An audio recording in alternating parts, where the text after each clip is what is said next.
are back, and so are the Flyers. And you're listening to You Would Think, the Philadelphia Flyers podcast. I'm your host, Kyle Collington, and joining me once again, Kevin Durso. How are you, buddy? I'm doing well. Oh, you're doing well. I'm doing well. The Flyers are doing well. It is good times on Broad Street. The dad's trip, the vibes were high. The Flyers won 2 out of 3 this week, getting points in all 3, 5 out of a maximum 6. Kevin, I asked you something on last week's show, and I'm gonna do a version of it again. Are the Flyers for real? Like, it's another week. It's 3 more solid performances. Okay, we're diving right into it. Before we do that, follow us on social media at YWT Podcast. Subscribe to the YouTube channel. Okay, diving right in. Kevin's at Kevin_Durso. Okay, go. So I'm going to follow the same, or try to follow the same thing that I kind of went off of last week to an extent. But I'm trying to pull up, if I can find it anyway. I'm struggling for a minute to find it on social because social's being wonderful this morning. But I'll paraphrase it because I remember seeing it at least. So I'll go off of this. Kevin Kurz, who covers the Flyers for The Athletic, tweeted something out after the game that was along the lines of, now that this is 30 games in, it goes from being, oh, that's a surprisingly good start to they're just good. This is just who they are. Right. And the win that they just had on Saturday night teeters toward the latter. Like, you go from, hey, this is a surprisingly good team to start the year or whatever. Like, they're trying to surprise people. And then eventually it's just what it is. Right. Right. And we said that last week too, right? Like, as you start to count the games, as it gets closer to halfway, now last week, and remember what last week started as when we were talking about this. It started as, you got 6 games until Christmas. Right. So if you've got 6 games, 2 weeks, let's check back in. Right. Yeah. Let's check back in when this happens. We're halfway through that. And they've, like I said, they've gotten 5 out of 6 points. Not only are we, by the way, with the backup goalie. Yeah, we'll get to him. Well, yeah, and Sam Ersson will have his minute in this show. Don't you worry. I think he gets more than a minute at this point. Absolutely. The interesting part about and I don't want to jump too far ahead and go right to next week already, but they play 3 teams over the course of the next week that they've already seen literally on the points streak. Not even like, hey, we've seen them this year. Within the last 3 weeks. The last recent string of success. Right, 3 weeks since they started on this point streak. And that doesn't mean that it's not going to be challenging. Let's put it this way. I look at those 3 games and I go, and the same thing still applies as last week, because this is exactly what everybody that I know that's been around that's around the team is saying also, because this is the way that the standings look. You go on a 3-game losing streak, it changes everything dramatically, potentially. Kevin, I have some breaking news here. What's going on? The NHL app pushed an update this morning, and calendar view is back. Interesting. I have not updated yet. So I pulled up the schedule, expecting to have to scroll through December because it's stupid. Well, the calendar app is back. Well, that's great. Sorry. Anyway, no, but that's great. Now, and this is the truth, because because obviously, like, I have 2 different methods for kind of in-game keeping track of things. There's the media site that does a great, that is top notch. No problem. And there's the app. And when you're sitting in the press box where I am, and you're not really able to dual screen it too much because you're trying to look at a couple different things. I mean, let's put it this way. If I was even just splitting 2 tabs on my monitor, just on my laptop, it's probably what I'm writing and social, not, hey, I want a stat sheet up at all times. If I'm going to do that, I've got a phone for that. I even bring along a stand that I sit my phone on to have it like as an extra view. Yeah, absolutely. The app does not update fast. No, it does not, and often updates incorrectly and out of order. Like when the Leafs scored 5 goals the other night to come back against, who was that, Columbus? Right. Yes, it was completely out of order. The 5-4 goal was listed before the 5-3 goal. Or it'll show the score update and not tell you who scored for another 5 minutes. It's pretty ridiculous. And this is like what I'm saying is, I'll level with them, like with the Flyers game on Saturday.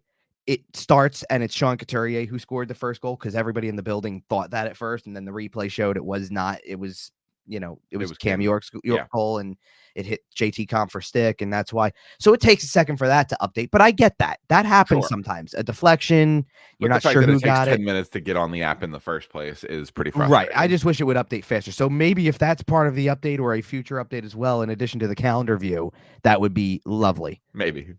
I would appreciate that greatly. Yeah. I may actually have to literally live in show update that now. You just told me that, because I did. Obviously, I haven't. It's enormous. It's huge, because I can look back and see this week. And I'm not gonna update the multiple other things that could be updated on here. I literally just updated that just to do it. But yeah, let's talk about that Tuesday game, right? I'm looking at this schedule and I see the Tuesday game in Nashville. It's the end of the dad's trip. It's the end of that little mini, central/west type of vibe. You played Arizona, you played Colorado, you play Nashville. You get a point out of Nashville. So there's two different things to look at in this game. Yeah. Because number one is go look at the shot total and realize how much the Flyers outplayed this team.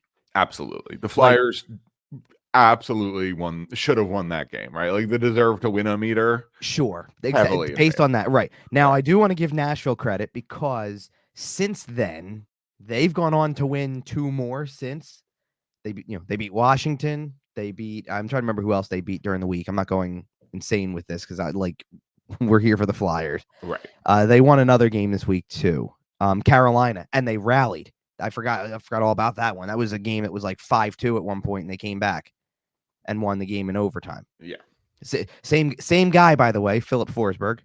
It turns out he's good at scoring goals, man. Sure. Well, he got hurt during. I still remember it too. He got badly hurt in Philly. It happened right in front of me, pretty much, and I knew the second that it happened, it was going to be something that could, I don't want to say take care of the rest of his season, but I'm like, it's going to be a while. Whatever it is, it's going to be a while. And it ended up being like the rest of the season, I think. It was a long time. Yeah.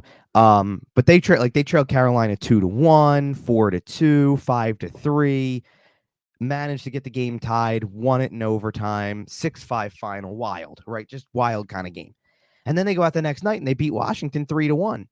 And oh, by the way, they had won before Philly too. They beat Montreal too, so they're on a 4-game winning streak. 5 of 6. That it's not point. Okay, so it's not points in 7 straight, but out of going back that far, or 8 games or whatever it is, they got points in 7 of their last 8 or something like that. And they're currently And they're currently sitting in the first wild card spot in the West. Like, Nashville's a decent team. They're sitting in the first wild card spot in the West, and they were essentially non-existent in the playoff picture 2 weeks ago. Yep. Yeah, I mean, it was bad. They were one of those teams that I wouldn't have had the same. Remember last week when we were getting into the week ahead from, which was the games this week, and it was like I had kind of talked about after this little run, which is going to be beyond Christmas at this point. Like, they're going to play the 3 games that they have coming up, which are all going to be challenges, and then I think they come back with Vancouver. Okay, and it's like, okay, so include Vancouver in it because Vancouver's top 5. Yeah. And then you get this list of teams that's like Seattle, Calgary, now Edmonton's on the rise, so I don't want to make it seem like Edmonton's the team that they saw at the beginning of the year.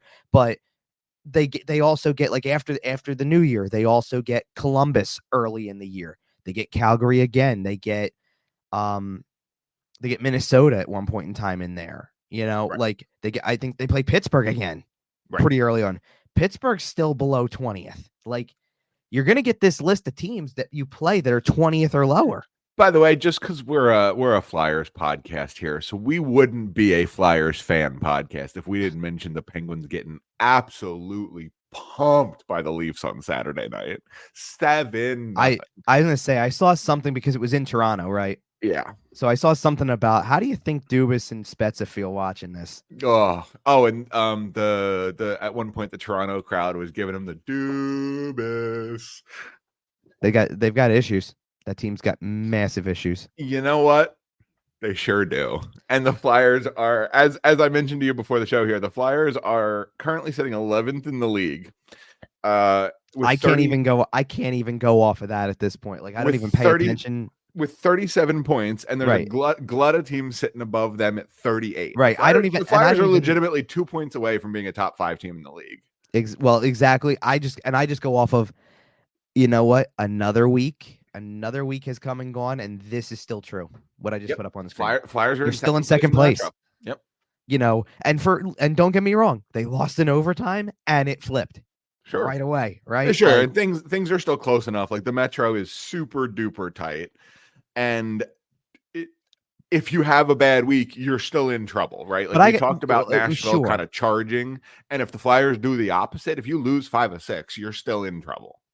Like you're not comfortable enough to the point where you can do that. But and I think the point also is that as we start to go through these games that happened over the course of the week, they got points or they won a couple, they got points.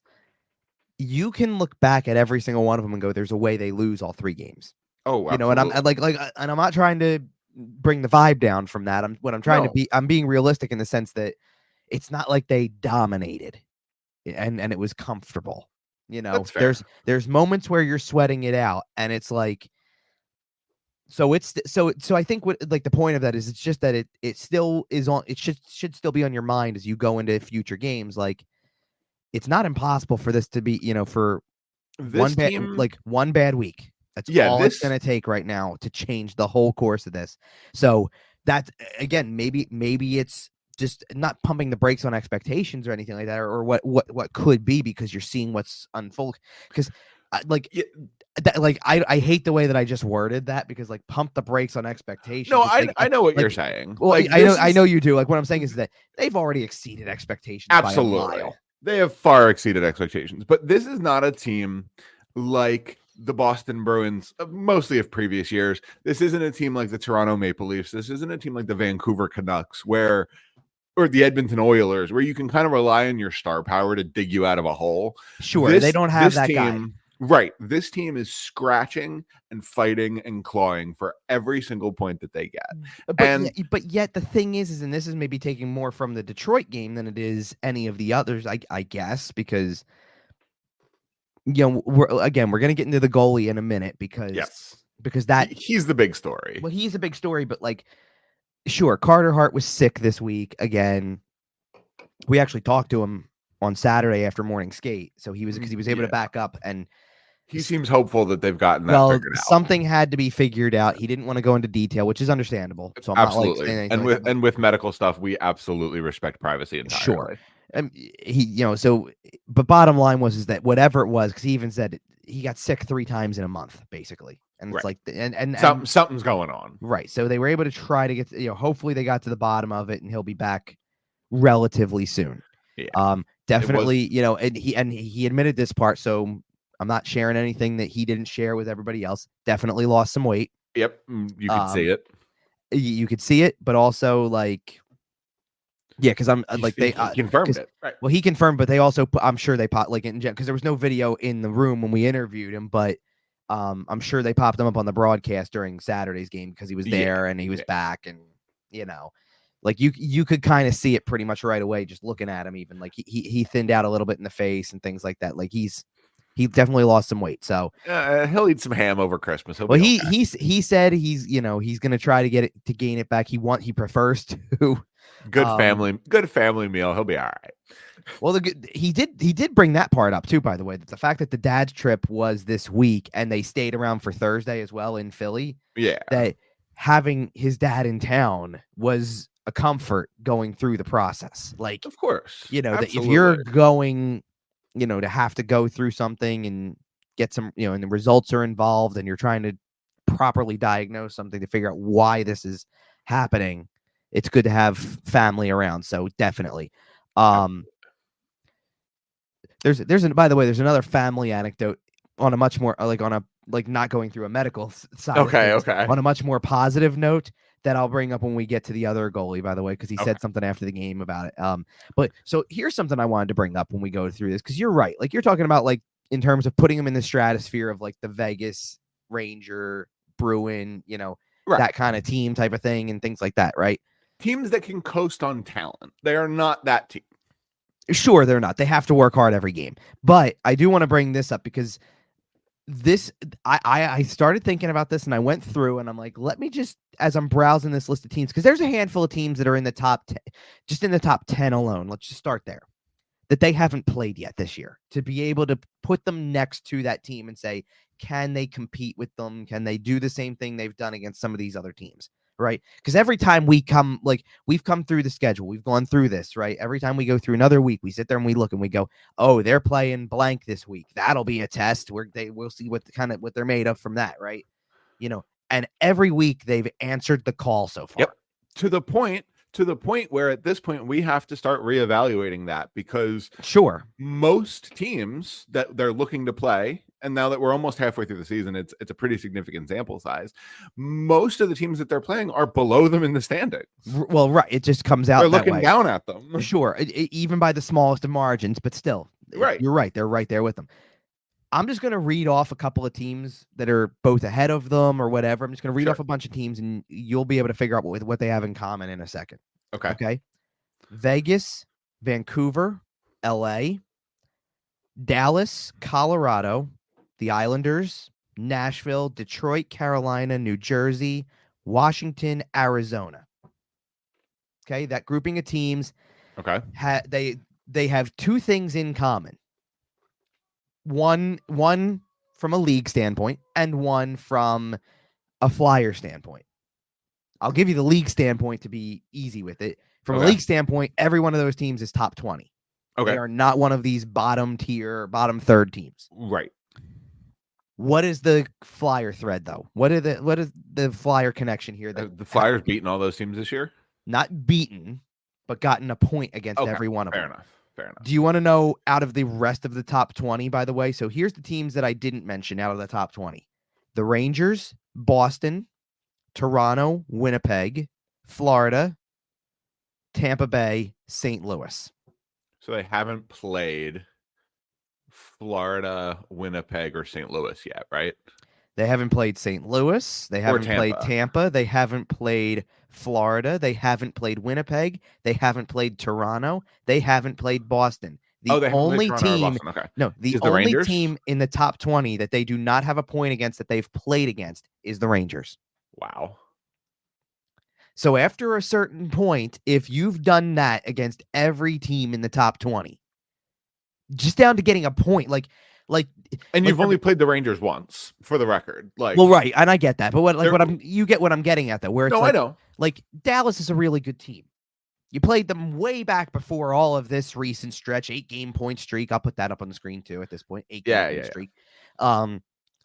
Way before that ever came to be, right? They played Dallas. Let's not even just do the 8-game point streak that they're currently on. They played Dallas before they had a 5-game winning streak earlier in the year. They did all of that, right? You still took them to overtime. You may not have won the game, but you took them to overtime. There's something to be said for that.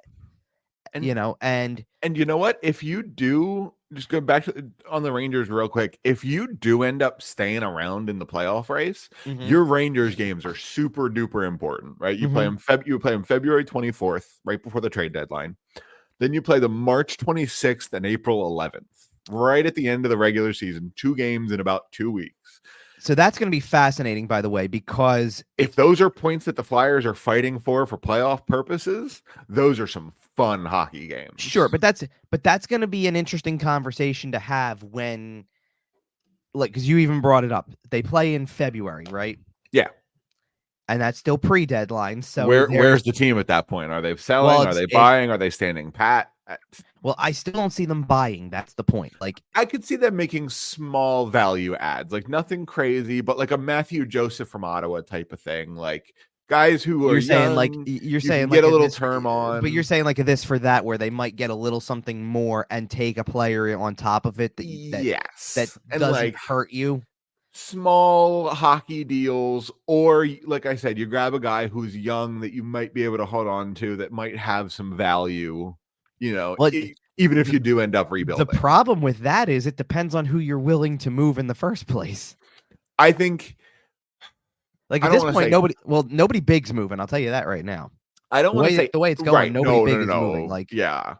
You're not dangling. I'm sorry. Guess what? You're not dangling. Probably not dangling Scott Lawton at this point. Even though he's not even the best player, but If you're not even going that far, you're not dangling Travis Konechny. I'm not even really looking terribly at the roster. Maybe a roster player goes like just slot for slot, but I'm like a Nick Seeler, for example. Right. But I'm looking at it more as you're spending a little bit, not a ton, not Oliver Bonk, not Denver Barkey, not Cutter Gauthier, but one of your kind of mid-level prospects just to make a little upgrade to, for example, a Nick Seeler.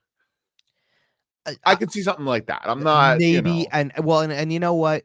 You've got so much time between now and then that again, right now their tune hasn't changed. They're still saying all of the same things they were, that they're not going to deviate from the plan and all the stuff like that.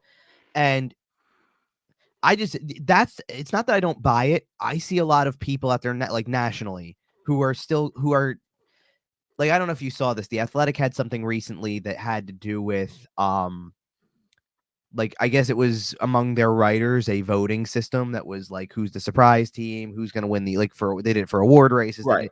And they literally showed it month to month. Like in October, it was this, then November, it was this, then December, it's this. And, like for surprise playoff team, the Flyers did modestly well, but there was a lot of people that in that whole thing that were saying, yeah, and the but was, if they don't change the plan, like eventually it's going to come crashing down to earth, and B, it's because they're not trying to upgrade, then it's almost possible that they sell at the deadline regardless, right? Stick with the plan, and then almost essentially self-sabotage the run. Just kind of free because roll. They know long term it's better to do this. And maybe in December that's still a possibility. I think if you're in February and they're still doing this, I think that they don't add and they don't buy, but they do owe it to the guys who are there to say go for it. That's exactly what I was thinking. Like, I don't need you to go out and spend first round picks and top tier prospects. Right. I don't, and that's won't. what the rebuild is about. Right. And good. And I trust Danny Briere, and I trust this management group. I trust Keith Jones, everybody in that front office. I'm pretty trustworthy of the group right now. Sure. But if you sell your Nick Sealers, if you sell you cut off all the fat around your roster and trade as much as you possibly can at the deadline, you send a message to that room, and the guys who are going to be there through the rebuild, right? Like your Bobby Brinks, your Joel Farabees, your Cam Yorks, your Carter Harts, those guys think you don't believe in them. And sometimes you can lose players by doing that. I'm sure that's possible. Especially if you're sitting in a playoff spot. If they've got you sitting in a playoff spot after 50 games, even if it's a wild card, even if you're just holding on, if you're sitting in a wild card after 55 games, you owe it to those guys to give them a shot. Sure. And I think that there's an element where having 2x players in those spots comes into play because they know how they feel. Absolutely. So that's why I sit there. I'm like, you want me to believe, and that's why I said I believe that Danny Briere is not trying to buy at the deadline if it comes to that, because I think that they know what needs to happen, and they know that they need to slow play this and get, if you can get a few extra picks and turn it into something like at the end of the day, we raved for years and years and years until they finally won, and then they won back-to-back Stanley Cups, no less. But we raved about the Tampa Bay Lightning, and I think there's a connection already here as it is, because the general manager who built most of that team was in town on Saturday with Detroit now, trying to execute the Yzer plan after Tampa Bay did. Successfully, very successfully. Sure. But you don't do that. Like, Tampa Bay didn't just do that because Steven Stamkos was a first overall pick and Victor Hedman was a second overall pick. Right. They did it because, you find Braden Point in the third round, or Nikita Kucherov in the second. You go get Brandon Hagel from Chicago. You make these. They made such incredible moves. Yzerman did such incredible stuff. Right, but it's even beyond the acquisitions. I'm saying you ended up drafting and developing. Well, because you ended up with star players, legitimate star players. Like Kucherov's a Hart nominee. Oh yeah, can win a Hart trophy. Like he's in that running, right? Like he's in the Rocket conversation every year too. But he wasn't first overall. No. So it's not like they had to lose badly to get that guy. Right. You know what I mean? Like, yeah, did they, were they one of the worst teams in the league and ended up with Stamkos? Yes. Were they one of the worst teams in the league and ended up with Hedman? Yes. Wasn't Braden Point a 3rd-round pick? Exactly. That's why, yeah, I said, and Kucherov was a 50 second goal scorer last year. Kucherov was a second. They had, for years, not anymore, obviously, but for years they had Andre Palat. Andre Palat was a 7th. Yep. Like, sometimes you got to get, hit in different spots and show that you're talented at drafting or developing or acquiring players, because that's how you build the whole thing out. So that's why I don't think it matters. Like, sure, you want to stick to the plan and not buy so that you trade away things that help you keep this moving forward, because regardless of whether they finish wherever, make the playoffs, miss the playoffs barely, and I'm not using this word like they're going to do this, but tank to a spot where, because a long losing streak sinks you to 20th, right? Regardless of what it is, they have 2 first-round picks next year, and I don't think that's not going to change. They don't seem like they're interested in doing anything, and naturally so. They shouldn't be, right? Who's is the others? It's Florida. Yes. Now Florida's right up there too. Now, so you might be picking twice in the 20s. Right. I was gonna say if the right deal makes sense, I could see using that pick, but the team would have to be good. Like, the team would have to be in a position to do some stuff. And quite frankly, with the goaltending they've gotten, I could see this team convincing me to spend one of your 2 first-round picks. Right. And and here's the other part of it too. So this gets really interesting, because I just looked it up, by the way. They have 2 second-round picks technically. They got one of them has a so they trade. They got the compensatory pick for Jay O'Brien, right? They did, and that's the one that's going to hold no matter what. Right. They traded away their own second-round pick, and they have Columbus's second-round pick potentially, because the condition is, after the first round of the draft is over, Columbus then decides whether they are sending this year's second or next year's second. I think they're sending next year's, because at this rate, they're going to be 33. Right. It's going to be like 33 or 34. Right. Potentially. So, not 33, because 33 would mean they pick first. So let's be generous and say 35, 36. It's going to be in the 30s. You know what I mean? And at that point in time, do you but what if they do decide it based on the draft class? Like, it's like, even if there's guys at the top of the draft that you can get excited about, it's not last year's draft class. Right. Well, and for what it's worth, Danny Brière's had 1 draft, and so far his 3rd-round pick is looking pretty decent. Denver Barkey's tearing it up for the London Knights. Now, will that translate to the NHL? Who knows? But so far, I mean, Denver Barkey, I have it pulled up here. Denver Barkey has 44 points in 29 games. Right. And didn't make the World Junior roster. Right. Which, honestly, probably a good thing, because he is going to be motivated. He gets extra time with his team, and he's motivated. I know that he immediately went back from the World Junior camp after getting cut, not making the team, which, I know that Canada's trying to lure an NHL level player. Zach Benson's the one that comes up the most, but they're trying to lure one of those guys to be another forward on the roster. Because they selected 12 technically, so they have room for one more. Really, realistically speaking, it's kind of a shame Chicago won't let Bedard go. You know why, though? I know, because he's not. Well, because he's scoring at a 35 goal pace in the NHL. Well, but that was the conversation with Fantilli. That's fair. Like that they could they let Fantilli go? They probably should. Honestly. They probably should. Right. We talked about it a little bit on, I think it was last week's show, but he's probably winning you some games. Well, no. Now at this point, because that whole situation, not Fantilli specifically, but Columbus is a mess. No, I know. But while you were, I'm saying games, Saturday night's games are going on, and Columbus was playing the Devils, and they were losing again. And they lost 6-3. At one point in time, I see it come across. Fantilli's been moved to the wing, and he's playing on the 4th line. Oy vey. And literally, you're seeing all these people. What are we doing here? Right. Like, what's the point? Like, what are you trying to accomplish by doing this or whatever? This season might cost Jarmo Kekalainen his job. It might finally be time. And if it does, then Pascal Vincent might be gone too, because someone's going to come in and pick their own coach. Pascal Vincent wasn't he like Jarmo Kekalainen didn't even pick Pascal Vincent right now. The circumstances picked Pascal Vincent. Sure, Jarmo Kekalainen picked Mike Babcock for some reason in 2023. Well, that was what we were like. There was a discussion too, because obviously that's a big NHL wide story this week was Craig Berube. Yes. So former Flyers legend, getting fired by the St. Louis Blues, and it's not not that this is typically that time. We've seen it. This is typically that time of year. It's not a short firing time. but it's not a short list at this point already, because if technically, if you want to count Babcock as one of the firings of the year, yeah, absolutely, then it's 4 already. I know, and Crazy.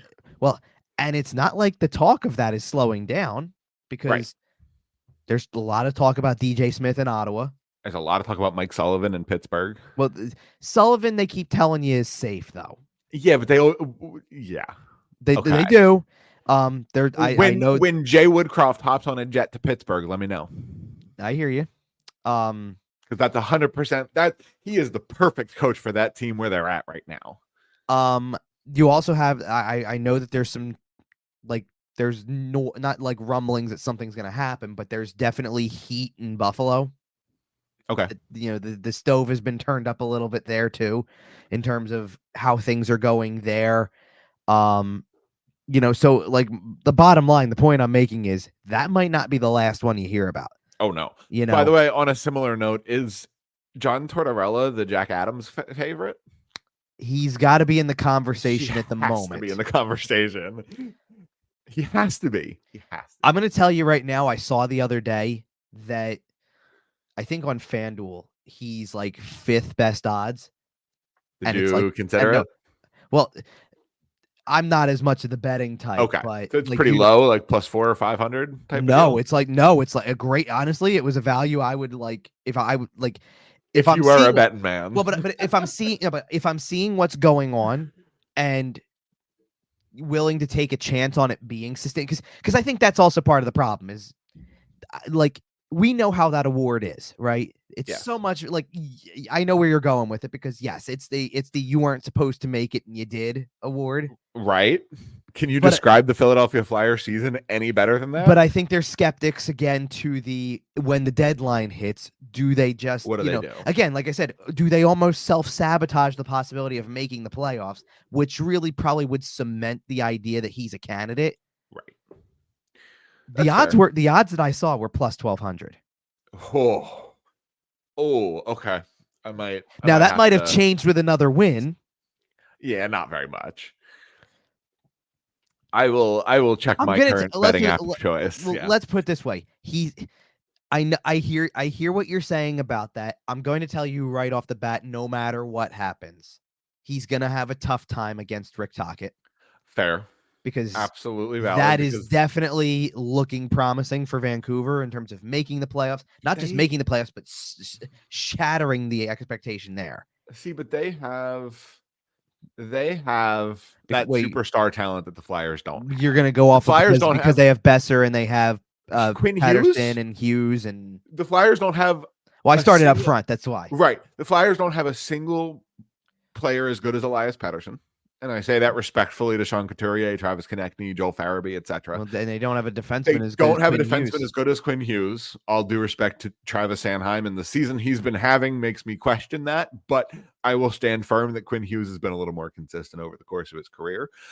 But this is like a turnaround for Sanheim. That's why. Oh, absolutely. Hughes has done things that make you think when the points come, when everything really clicks, people are having a hard time this season in particular trying to figure out which brother's the better player. Also, big thumbs down boo to ESPN Bet for not having Jack Adams trophy voting. Okay. Anyway, I want to bring. I'm glad you brought up Travis Sanheim for a second in that though, because that was what made the Detroit game so impressive to me. Was everything's fine up until warmups when you realize he's not playing because he's sick now, and they tell you that, and it's like that's not the same. Like I'm not trying to sit here and say that Carter Hart being sick isn't like more than just an inconvenience to like your team or whatever. Right. But with the way Sam Erson's been playing, right, you can like, tolerate that. Well, and you've seen it happen before. So when it happens, it's like, okay, Erson's getting the start and he just continues to do what he's doing. You take Sanheim off of the top pairing because he can't play, and it's like, okay, somebody's got to get elevated. Cam York's going to play more minutes. You're going to have to lean on that group, the Sealer Walker pairing. Mark Stahl's going to play with Igor Zamula. Zamula's had some inconsistencies. Stahl is certainly slower and has his moments. Just the phrase "Mark Stahl's going to play" just sends shivers. Well, I was surprised that originally he wasn't going to play against Detroit, where he played for a while.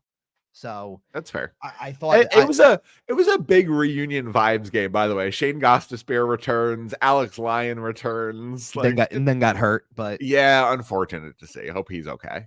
I mean, it was a good goaltending game all around, honestly. Oh, I mean any game that ends 1-0, you're probably looking at some good I mean, I think what I'm trying to get at is that I hardly expected 1-0 walking into the building that night. Especially if you tell them that one of the goalies is going to get hurt. Sure. You're going to go to a cold backup. Like, yeah, it was a fantastic performance out of both goaltending, squads. But it's amazing to me how, like, again, this was kind of the theme from the end of the game. It's a different way to win a game again. Like, and they're finding ways. You want the definition of finding a way, just watch the last 2 minutes. Yep. I mean, like they're just hanging on at that point. Sequence. Sure. If you told me, if you just clip that last 2 minutes and show me that as an isolated clip, tell me those players aren't playing that like it's a playoff game. Just with the intensity and the desire and the absolute passion. Do you remember Carter Hart's second start against Nashville in his rookie year? Where I remember his first start. Well, sure, but they were blocking shots left and right. The Renaissance painting. Yes, three flyers laying down in front of an open net. Right. Yep, absolutely. That's what the end of the Detroit game felt like a little bit. Absolutely did. Yep. And Gostisbehere in particular got really 2 or 3 good looks. Really 3 shot attempts. The first one he whiffed on. No, the first one he gets. Yeah. It gets through. And that was a ghost. That was the ghost clap bomb. He had and the way he stick straight to the way ceiling. He's winding up. I honestly, for a second, I thought, oh boy, I thought it was going bar down. I thought it was going bar down. Because Shane Gostisbehere has been hitting that shot in the Wells Fargo Center for 10 we've years. seen it, right? That's exactly going back to Union in the Frozen Four. He's been hitting that shot for 10 years. Sure, absolutely. I have to say, and we're gonna for real at this point. I'm moving to Sam Ersson in a second from this, but I'd be remiss if I didn't talk about from that Detroit game in particular. York and Ristolainen were outstanding, spectacular. I mean, that was easily their best game. Like, not just the fact they were playing together, but like individually, I think it's the best game I've seen both of them play. Yep. And by the way, something I just want to mention here: the word has kind of come up a couple times here. I'm gonna hit you with a little playoffs. Yeah. But do you want to play against Rasmus Ristolainen in the playoffs? Not if he's doing what he did against Detroit. Do you want to play against Garnet Hathaway in the playoffs? Do you want to play against Nick Delorier in the playoffs? And I know they won't play much. Don't get me wrong. From a physicality standpoint, I hear what you're saying. You talk about clearing space. Tell me those guys can't clear some space. Well, sure. The funny part is like those 2 guys are probably the 2 that I look at among the forward group. Like Delorier obviously has the partial no move or the no move. I know we don't need to revisit it again. I know. Tough move out of Chuck. And Hathaway wasn't just a 1-year contract. He was a 2-year. So it's a little bit different, which I'm thrilled with. But it's a little different to move those guys. Like, even like again, all the guys that are 1-year deals or were trial runs, like, do you think they're looking to actively trade Ryan Poehling today? Absolutely not. Right? Probably not, because they bumped him up, for goodness sake. Like, I as soon as he is eligible in January, I would like to see him extended. I don't know if they're going to go that far because there's no reason to. No. Well, because here's the other thing. There's no reason to do anything right away. You have to factor in anybody who makes the team again, in the future. You have to be prepared for that. I just don't know right now. Like if as it is constructed, what do you change? They've been winning, right. What do you change? If it ain't broke, don't fix it. Like, that's it, and that's just the way that it goes. Like you're sitting there watching them play these games, the way that they play, they continue to do the same things that keep them in games. And as it keeps going, time is ticking away in that third period, and supposedly anyway. Lou Nolan had to tell you every minute that it was ticking away because they only spent however much money on a scoreboard that's bigger than most in the NHL, and it doesn't work some nights. Yeah. Try both home games this week. Because it worked throughout the Washington game until the shootout, when apparently all of a sudden lights go out. I bet they'll tell you that it's because the Wells Fargo Center has been going under construction.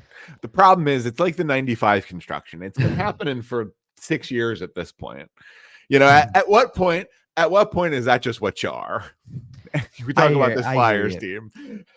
But either way, as time's ticking down in the third period of that game, you're realizing,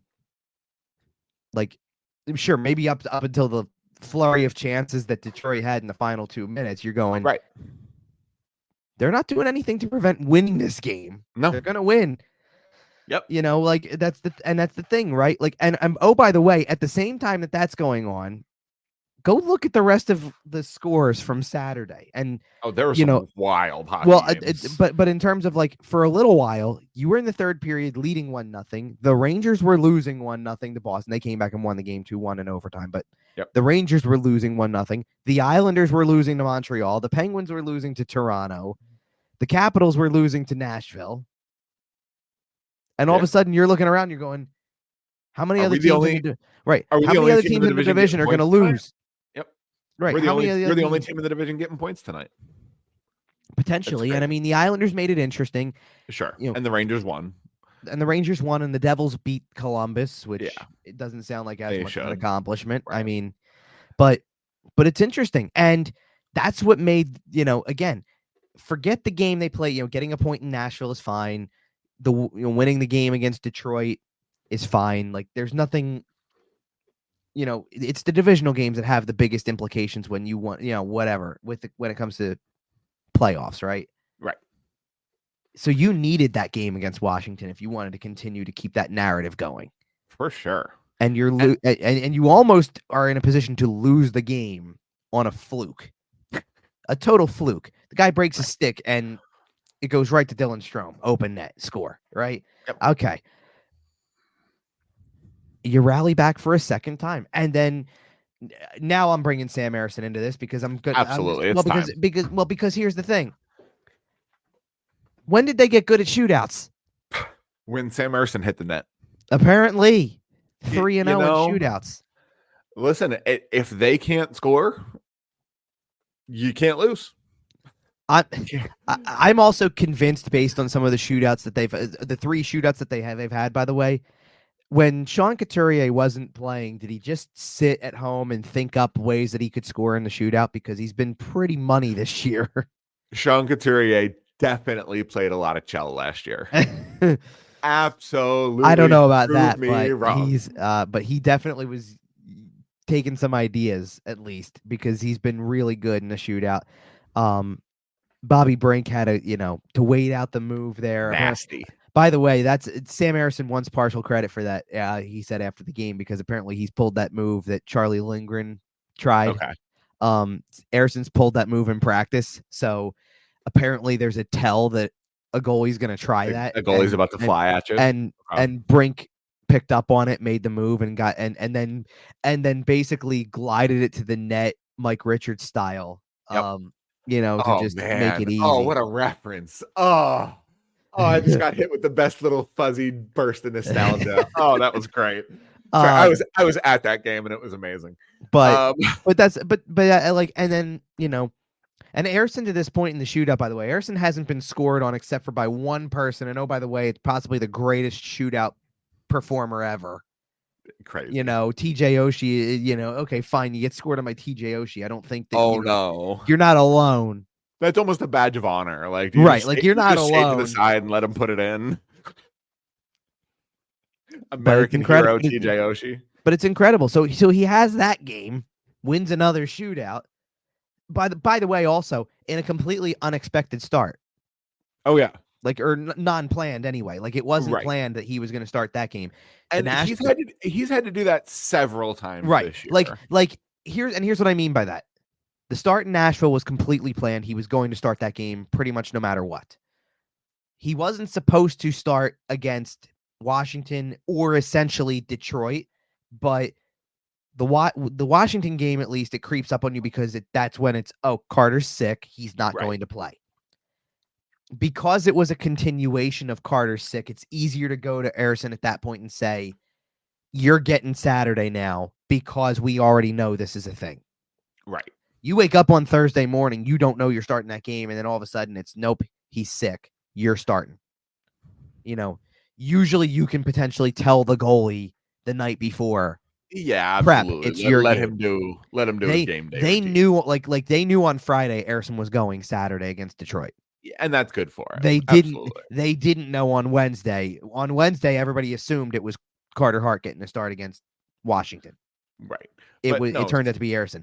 And then by the way, to follow up the third shootout win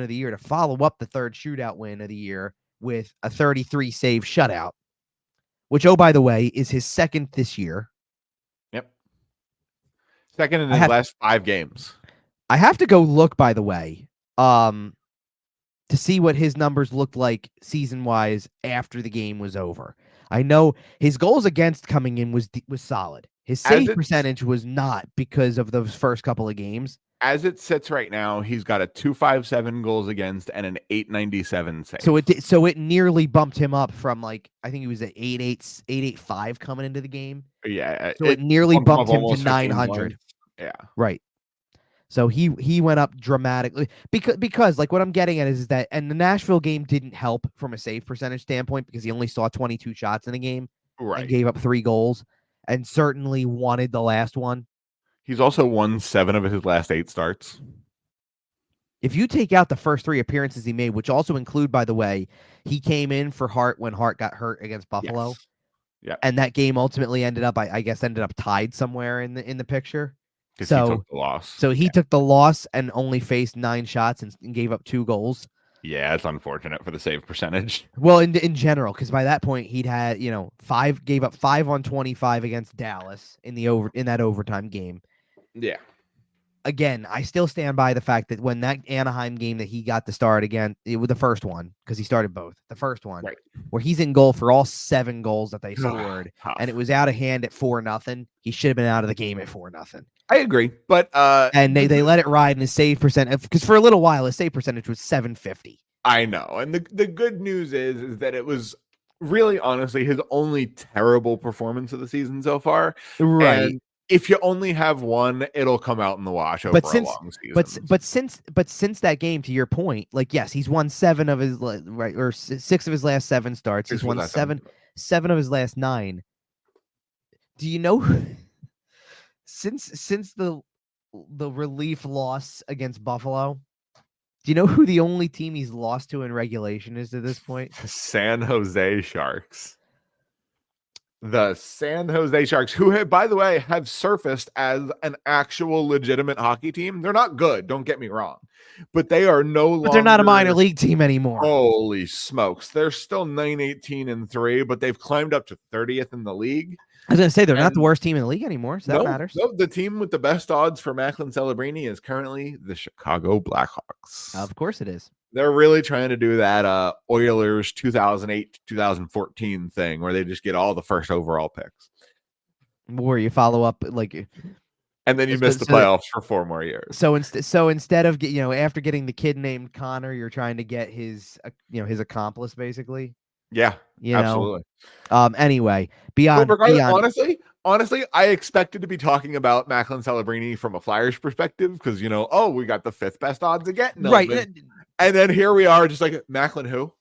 But and here's the thing, and I've seen some people who are going, who all these people who said they were going to be bottom 5, because I said that too, right? I said we all did at the beginning of the year.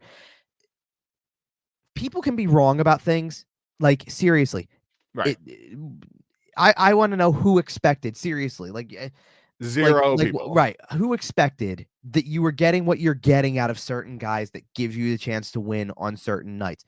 Nobody wants to win. Do you know the only thing that I'm not surprised about, genuinely speaking? That their goaltending's been decent. Absolutely. It's about it, honestly. Like, the defensive play around it, I thought was going to make the goaltending worse. I thought it was going to be atrocious. And then their forward play, they're not scoring a ton. Like, don't get me wrong, they're not scoring a ton. In fact, they've kind of gone back. But they're back checking and playing well defensively, which is of fine. course they are. I mean, like, and that's the name of the game when you're coached by John Tortorella. I was going to say John Tortorella. We talked about Rick Tocchet being the lead for the Jack Adams, and I know we're kind of circling back around on this, but how do you not look at John Tortorella and say, okay, he's getting very similar results with just less talent? Like, sure, and I'm not belittling the guys on the roster. Obviously, the Flyers have some talent. There's a lot of talented players. The kids are playing well, but you don't have the talent that the Vancouver Canucks have. Right. You just don't. Right. So how do you look at the job that Rick Tocchet's doing, which has been fantastic, don't get me wrong, and the work that John Tortorella has been doing, which is also fantastic, and just not look at John Tortorella a little bit more favorably here? Like, we're getting blood from an absolute stone. Right. Well, I'm trying to look at the teams, like, obviously you're trying to look at the teams that may qualify for this, like who's, like we always say, it's the team that you didn't expect to be as good as they are. You were supposed to suck. Yeah. I don't know if Vancouver was supposed to suck. They did last year.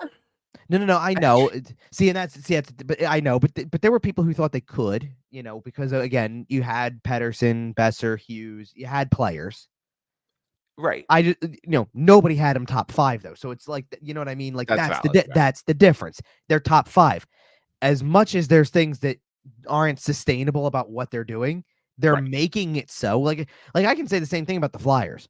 Oh, absolutely. It's not sustainable. It doesn't feel sustainable, and yet they're sustaining it. Right. So at some point in time, you stop worrying, you stop talking like that, because it just becomes what it is, right? It's just who you are. I think that if you're gonna go into a Jack Adams conversation, like Tocchet's definitely probably the front runner of that. I agree.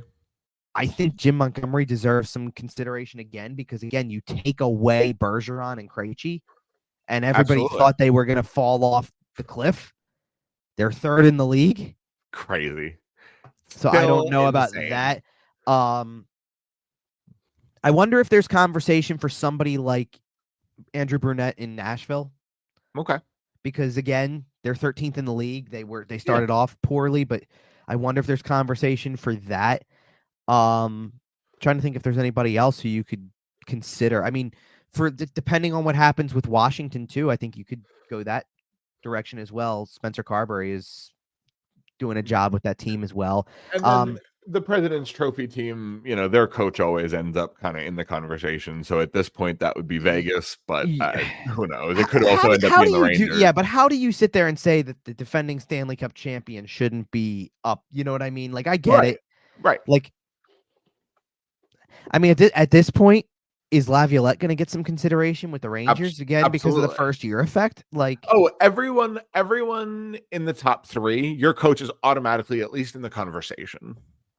I know, but I feel like it's a unique situation because, like, the top 3 right now is Rangers first year head coach, with them anyway, and Boston. You literally took away a first ballot Hall of Famer and made it seem like, down the middle, they're going to be thinner. It's like, it's going to be totally different because Bergeron's not there and haven't missed a beat.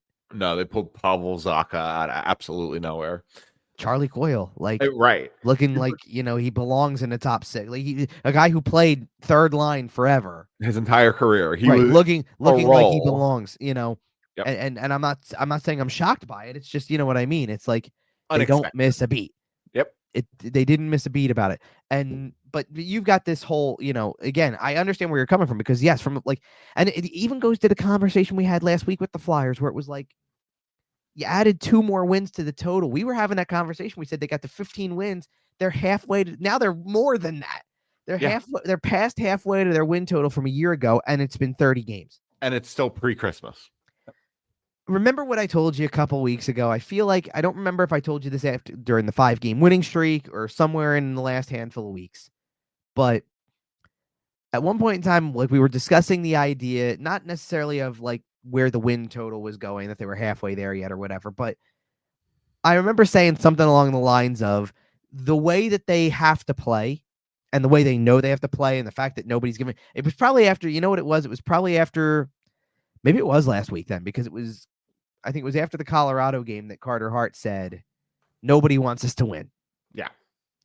And because of that, because players start to think nobody wants us to win, let's go win. Yep. I said something along the lines of, they could screw around and win 35 games. Oh, yeah. You know what it's going to start to turn into? 50? No, it's not going to be based off a win total. Because the idea was they might win 35 games, and it's not going to be the draft position that you want, but it doesn't mean that like you're going to look back and go, you know what? I know what game it was now. Okay. Because it was after we established, based on a certain John Tortorella quote, that the team has an identity. Team's got balls. So we established that the team has an identity. Yeah. And because they have an identity, that's already, like, truthfully, that's already makes it a successful season. It already makes it successful because of the fact that you've established. It's all about figure out who you are, and right, it seems because like you've already established that identity, and the culture feels like it's back. I brought up because obviously Snow the goalie broadcasts from the games. They're over near the sports book in the balcony level. Sure. And earlier this week, I think the Capitals game, they had from Crossing Broad, because it's obviously it's a Crossing Broad show. Right. They had Kevin Kincaid from Crossing Broad as their guest in pregame because Chris Terrian's not doing pregames on Snow the goalie because he's doing them on the Fanatic. Okay. And then he goes over, does intermissions in postgame with Snow the goalie. Right. Kevin Kincaid posted on X or whatever after the game was over that the line to go and shake hands with Keith Jones, you would have sworn he was the Pope, because Keith Jones walks around and people are following along. And it's created such a vibe with the way the new era is being approached because of whatever. And I got to follow it up with, because the pictures were all over social media after the game on Saturday. Danny Briere is down in the room, walking around to every player. Keith Jones is down in the room, walking around to every player. Dan Hilferty. I don't expect that to change. And Dan Hilferty is there again and goes downstairs and is shaking hands with everybody after a 1-0 win, points in 8 straight. Does that sound familiar at all? It sounds like the vibes are high. Well, the vibes are high, but does that sound familiar at all? Does that not sound like Mr. Snyder's Flyers? Yeah. You know, it does. Hey, good job tonight. I'm going down to acknowledge every player in that room as your ownership representation. And that is one of the reasons that over the summer and even into last spring when he came in, that I was so excited about Dan Hilferty, because his bio was basically lives in Ocean City, is a Flyers fan. And that, for me, that's enough. Because you can already tell when you're there, because of how present he's been. Absolutely. That he gets it. And know he gets it. And when I was speaking earlier in the show about trusting this management group, that's the kind of thing that I'm talking about, because I trust that they know what the fans want. They know how to deliver a good winning hockey product. Right. Eventually, of course, this season is a little bit of a blip in the radar. This season's go along for the ride. This is an anomaly. It's crazy. Well, because it's starting to. I saw this comparison too. I'm trying to remember. Might have been Charlie O'Connor who had something like this in there or whatever. But it starts to pass off. You know, it starts to pass off 2019-20 vibes a little bit. Right. And like, remember when we were doing the shows and every week we came on, we're like, this is crazy. Yeah. They're the best. They're just one of the best. the hottest team in the league heading into the COVID shutdown. And I know we've talked about that a lot in the 3 years since that. But they were the best team in the league heading into the COVID shutout. But what else? Yeah, but what else has happened? If you think about it, how much has changed? Like a lot of your roster, not all of it, but a lot of your roster is pretty similar. Part of it, yeah, a good part of it, sure. And you know what? Yeah, but it's changed. Of course, it's not the same head coach, and it's not the same management group. It's not the same head coach. It's not the same management, and I'll say it's different leadership in the locker room as well.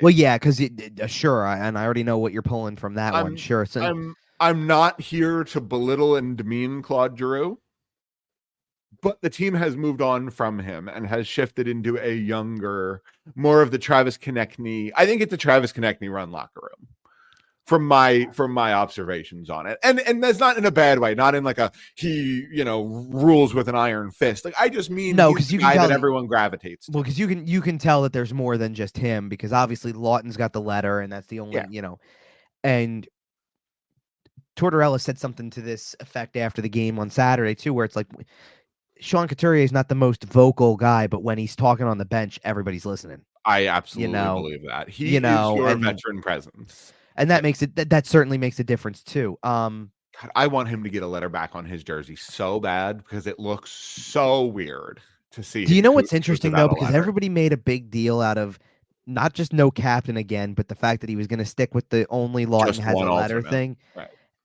And is it not playing out where you see guys who you feel like can get? I know where the letters are going to go. Like Couturier was already like that. I get it because Couturier had one in the past, but aren't you seeing Konechny emerge as that guy? Aren't you seeing Farabee emerge as a guy who you start thinking about? Aren't you seeing Travis Sanheim emerge as one of those guys? And even looking a little bit further down the line, obviously he's young and it's not happening anytime soon. I'll tell you right now, Bobby Brink will wear a letter in his NHL career. I wouldn't be shocked by that. I mean, the thing about the fact of the matter is that when you pick up guys who presumably are among the best on their teams wherever you got them from, because you can do this with Cam York was one of the best players on his Michigan teams. Every kid in the NHL was the best player on their team growing up. Yeah, but then you start to get these kind of super teams a little bit, like college wise and you know what I mean. And junior wise. No, I do know what you mean. I'm saying, but even then, they were all the best kids on their 11-year-old team. I'm saying they've kind of had a knack lately for when they pick guys like that. Like Konechny was a captain in juniors. Farabee was among the leadership when he was playing for the national team. Nolan Patrick was. Oh wait, never mind. Cam York was the captain of a World Junior Championship team. Like there's an element where those guys, you see from their history that they have leadership quality in them. Leadership can be that guy. And then what you're ultimately looking to see is how do they do it in an NHL locker room? That's the other thing. I want to go back to your point though about the the way that we felt in 2019-20 for a second watching that and things like that. What else was going on with that, by the way? Because I think there's something else that's playing out a little bit. And again, I don't want to take away from the fact that there's skeptics from the fact that one bad week changes this whole thing. I get it. But what was happening as that year progressed? Citywide. Oh, man. What did happen that year? Well, when the shutdown happened, they were already you were already caught in between a weird spot because it was going on March and baseball hadn't started, football was over, and it was basically hockey and basketball, right? But the Rudy Gobert touched a bunch of mics, yeah. But the basketball team became infuriating that year because they went into a bubble and lost every game they played, and it was over. Yeah. And the hockey team didn't, and there was still no football, and the baseball team wasn't good at the moment. Yep. So they were emerging as maybe you got to pay attention to. Well, but maybe you got to pay attention. Sure. And in this town, they were the only story in sports for about a month. Yeah. Yeah. And in the same way, just right this minute, the baseball team is in the off season, and oh, by the way, it's been kind of uneventful. Like they haven't really made some splash that takes the attention. The football team, as good as they've been record wise, has lost 2 games in a row badly. And have a little bit of a dip in the schedule coming, heading into the playoffs. And I get that. And I'm not trying to take away from it, but you get what, I'm not trying to say that football isn't still going to dominate the conversation. Right. It's just for a second though, like it's easy for people's eyes to slide out of focus on the Eagles right now. It's not even that's easy. It's not even that's easy for that. It's that's become a source of frustration for a couple weeks. And like, don't get me wrong, the basketball team is playing well, so I'm not taking that away. Like, the Sixers are doing well, but like what I'm getting at with that is that like the Eagles lost on Sunday, let's just say, right? And then I don't remember if this was the week that the Flyers played on. Maybe it was the week the Flyers played on Monday, the Monday against Pittsburgh, and it was the Flyers restored the vibes for the week. You know, because the Eagles got crushed against San Francisco on Sunday afternoon, late afternoon, and the Flyers came back on Monday night and won a game in overtime against the Penguins. And it's like, and swept a back-to-back and a home and all that stuff, right? And it was like, no, the Flyers will restore the vibes. And there's yes, is there a little element of sarcasm in there? Of course there is, because it's a skepticism thing. And people still don't believe, right? But at what point does that shift when it continues? Like seriously, I remember, like, this is how I broke down even the first handful of games, because at some point in time, like, remember the first 12 games last season too, and they were winning a few games. I think they won 7 out of the first 12, right? Something like that, yeah. And it's like, you know, once it really got into, like, once they were on their way to losing 10 in a row again, the first 12 games went from being, to, well, that was cute, but here's reality for you. Now let's get in the draft, right? Right. But like, that's the point, right? At some point in time, we're now 30 games into the season. Right. At some point in time, like 12 games is barely over the 10 game segments we talk about. There's not a lot of time for you to go from like, hey, 10 game segment, that was great. All right, now what? You know, reality hits. Right. 30 games is 3 of these 10 game segments, and they've won 17 games, and they've gotten points in 20 of them. And by the way, you're 7-1-2 in your last 10. I believe, what's the record? 12-3-2 since the San Jose game, something like that. My point, like, and my point in bringing that up, by the way, is the San Jose game was one of those games that people take and go, that could have been a tipping point, right? But well, not just a tipping point, but that's one of those games that a casual will look at and go, you lost to the worst team in the league that didn't have a win yet. They got beat 10-0 2 games in a row. Right. They got beat. Right. They gave up 20 goals in 2 games, and you scored 1 goal on them. Right. I don't need to watch this. You are exactly what I thought you were. And the 12-3, well, 12-3-2 since then, beg to differ. Right. And it's one of those things, we talk sample sizes, right? Yeah. 10 games, probably not big enough. 20 games starting to 30 games. Well, and by the way, so see, the 30 game round number is perfect for this too, because what's the next 10? 40. You're halfway there. We're getting to halfway. You're 11 games from halfway. This is exactly what we talked about last week. 3 more in the books, and you're down to 11 to go until you're halfway. You're practically 10 games away from being halfway. And now you're looking at a situation where, truthfully, and we can get to this looking ahead portion, you're 3 games away from a break. Yeah, you're 3 games away from Christmas. And I still believe that if you run, like, you're still on this gauntlet a little bit, because New Jersey is where they are, you know, like, or they're good, and they can be a good team. They're probably better than where they currently are. Sure. But. And then Nashville has come on lately, and Detroit gave you a really hard fought game. Think about this for a minute from Detroit's perspective. Detroit gave you a hard fought game using both goalies, no Dylan Larkin, no David Perron. Right. Oh yeah, you're not a great team. But you are finding ways to win hockey games. Well, no, it's not even that. I'm saying, like, well, and like that. Well, that's what I'm saying. If Detroit was at full capacity, that would have been a much more difficult game. Sure. Right? If you have Dylan Larkin, if you have David Perron. As it sits, though, they didn't have them, and you struggled a little bit in terms of dominating them like you might have wanted to. You still did keep for a good chunk of the game anyway. You did keep. I mean, you definitely. First of all, I think you really kept Alex DeBrincat in check, because I don't remember hearing his name much throughout the course of it. Patrick Kane, who got plenty, is looking great. Who got plenty of looks. I mean, they gave him a bunch of looks, and well, they have to. No Dylan Larkin, no David Perron. Sure, that is filling the void. I get that. Yeah, but. You know, somebody's got to score, right? But that was impressive. He's starting to look pretty good. King, yeah. I know people talk about this hip resurfacing surgery and how difficult it is to come back from it and how old, blah blah blah blah blah. I'm not sure if a player this elite ever got it. And that's the thing, is like at a certain level, Patrick Kane is back, man. And I know he's not the same, and I know. Temper expectations. He's 8,000 years old. But right now, so the thing with looks better than a lot of guys look coming back from this. So that second Detroit game for the Flyers, this upcoming week, I mean, the second one they're going to play, could be very different. Perron is supposed to be back, because Perron's 6-game suspension ends after the game on Wednesday against Winnipeg.